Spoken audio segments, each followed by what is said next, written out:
There. You know what you're going to be? You're going to be like Mr. Dress Up here. Okay, listen. See this there? Hold the paper. That there.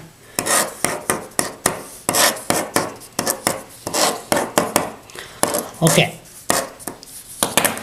That's the forest, all right? Yeah. Now, it's been there about 1,000 years. That's a forest. That's a forest. That's my ADHD forest. All right. So it's been there 1,000 years. Now, what happens when the machines or the clear cutting arrive? What do they do? Like over and over and over. First, they cut everything in there, right? Pine. Well, the model that dominates the way crown lands are managed is to clear cut and replace the forest that was there with a tree plantation. Okay, so they clear cut everything. So everything, all different trees, everything. Well, there's some rules still around some patches they have to leave and so on, but they clean it off and plant it in the trees that they want for the mills. Did they spray first? And then spray to keep the shrubs and trees that want to naturally grow back from growing back.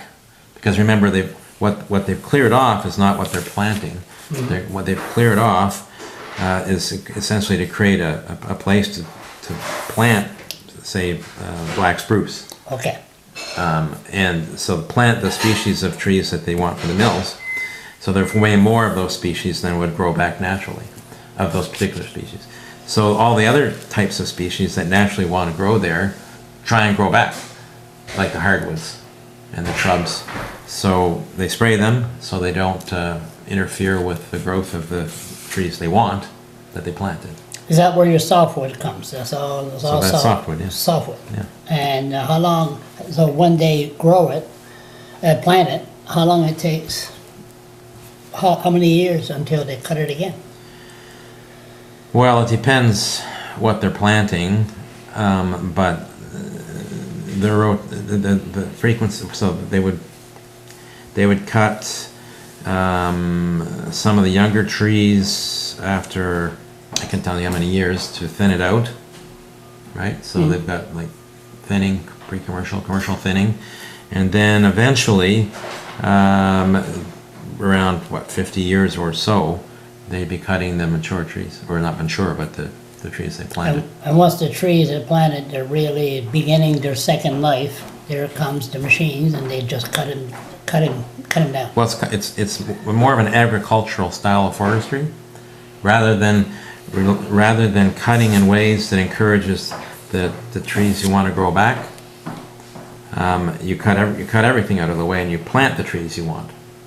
That's the fundamental difference. So if you plant the trees you want, you've created a very artificial situation, which is why all these other trees and shrubs want to grow back, and they're going to interfere with if they interfere with the trees you want, then you spray them to kill them off, so the trees you want will grow. So now we have... this is boring to look at. No, that's all right. No, but that's all right. You know, I mean, it's boring. Of course, my videos are boring anyway. Don't worry about it. But the Everyone's thing is, a critic. Hey, never mind these UNB videos and everything. But giving you an idea that a 2-year-old can listen to what's going on. The bottom line is, when they clear cut everything, they have to have a new plantation. So therefore, they clear cut the crown land, the 20%. Well, they don't do it everywhere. Everywhere. Some places where they get a lot of regeneration of the trees they want naturally growing back, right? They want. Then the companies will thin those out later on and cut the things that they don't want and encourage the trees they do want. So it's a mix. Some of it's like that, and some of it's actual tree farms.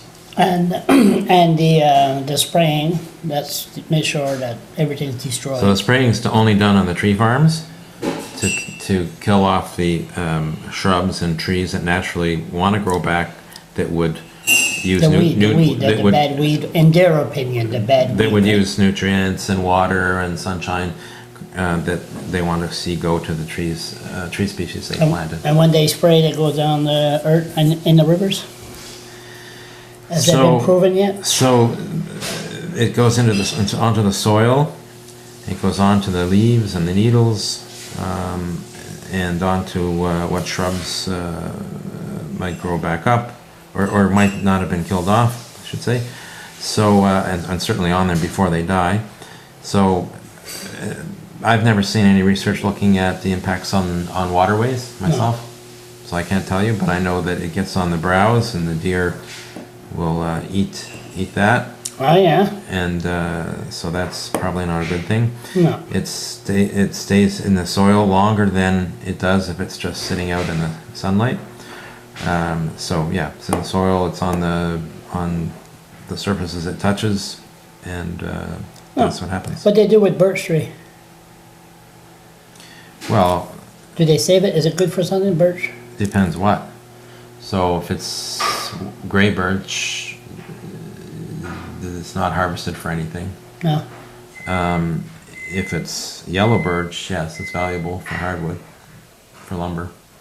So, certain kinds of lumber. So do you think people can understand this Mr. Dress-Up style of forestry program? I don't know. It's quite abstract.